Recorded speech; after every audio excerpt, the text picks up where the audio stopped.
As the yellow tape goes up on Jennifer Jackson's front lawn, theories of her murder start blooming like Tennessee passion flowers. Police calling Jackson's murder a home invasion robbery homicide.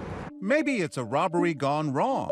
The house appears to be ransacked, a mess of boxes and packages all over. Yet police soon realize that's because Jennifer Jackson's shopping habit was really more of a compulsion. Nothing was stolen from the home. Nothing was even ransacked or pillaged. But now another disturbing theory emerges, linked to a prior tragedy in Noura's life. Jennifer was divorced from Noura's father, Nazmi Hassanieh, and coincidentally, Nazmi was murdered as well. Noura Jackson's been through this before. Her father was killed a year and a half ago. We haven't said much about Noura's father because in truth he wasn't around much. This we do know. Nazmi Hassanieh, born in Lebanon, owned a local limousine company and a gas station convenience store. He named it Noura's Quick Stop after the daughter he rarely saw. He led an alternative lifestyle, to say the very least. On this fateful night in January 2004, the Quick Stop security cameras are rolling when a killer comes to call.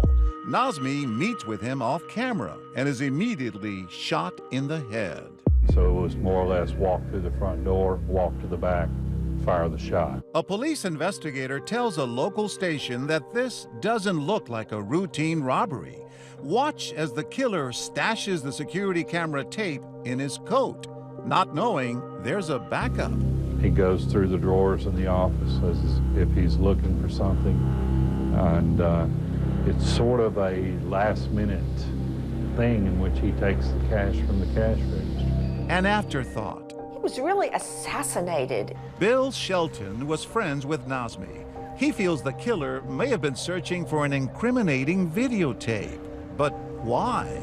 There's been speculation that it may have been a video of someone in a sexual encounter. A clue. Noura's Quick Stop was between a police precinct and a strip club. Not prime real estate, but perhaps a good place for another kind of quick stop. Nazmi told me once that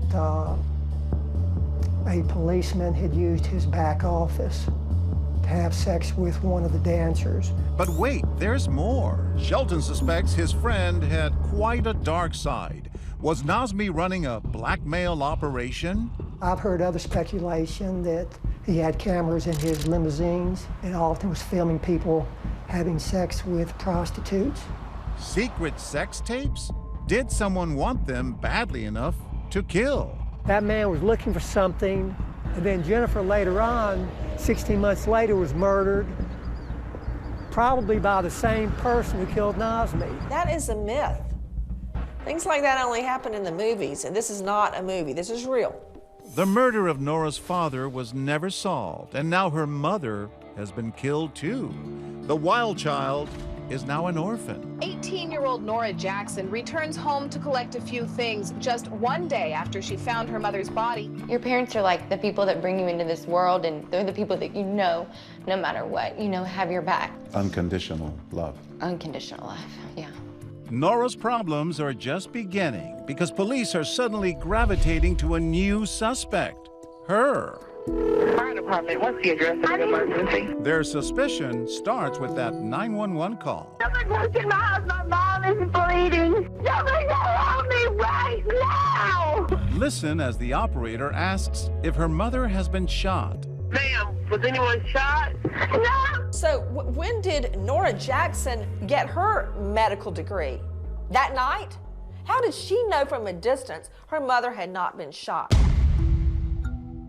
Then, those 50 stab wounds. When someone has been stabbed this many times, the authorities will immediately be thinking, this isn't a stranger. This is someone who was angry and enraged. I know that everybody says that means it was personal.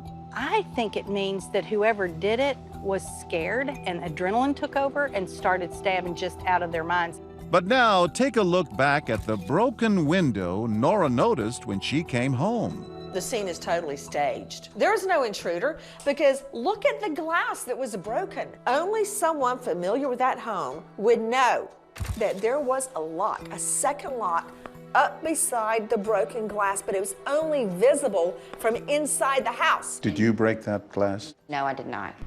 But there's a much bigger question that trips Noura up. Jennifer Jackson was killed sometime between her last phone call with Noura at 12:20 a.m. and that 911 call at 5. So where exactly was Noura during that time?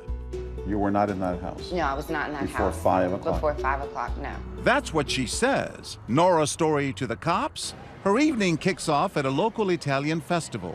Then she hits 2 house parties. After a phone call with her mom, Noura buys cigarettes at 12:46. Then at 4:20, she buys gas before heading home. But what about this? Between 1 and 3 a.m., Nora's cell phone goes oddly quiet. And then there's this, something she failed to mention to the cops. A 4 a.m. stop here at this Walgreens to buy first aid supplies for a cut on her hand. I could watch that Walgreens security footage all day long. She couldn't stop the blood on her hand. In fact, she takes the paper towel, and it's all on video, away from the cashier and starts trying to staunch the flow of blood on her hand. The most damning evidence, though, Noura, is that videotape of you at Walgreens buying emergency first aid supplies, the peroxide, the bandages. Right, which is why I probably neglected to tell the police that. I was put in a locked room. They started making a very big deal about the cut on my hand, I just got that feeling that something wasn't right. So no, I was not forthcoming with information, but not because I had anything to hide, but because I felt like I was being looked at. Yes, she was. And 3 months later, the party is officially over for Noura Jackson. She's arrested for her own mother's murder. And even if matricide is a rarity, the good people of Memphis seem to think Noura had it in her. She must have just gone berserk. You know, I don't know. I hate to throw that in, but that's the way we all feel. Everybody knew it. Everybody. Did you have anything to do with the killing of your mother? No. Could it have been that you were high? You said you were smoking weed, you did drugs. Maybe you were in a drug haze and did this. No, I won't deny that. I smoked marijuana that night. We had been drinking, amongst other things, but no, I didn't kill my mother. But now the die is cast, and Noura's hard partying reputation and that controversial cut are about to cause trouble for her in court. The biggest problem for her in this case, what she was doing that night and how she cut her hand. But could that fresh manicure be Noura's best defense?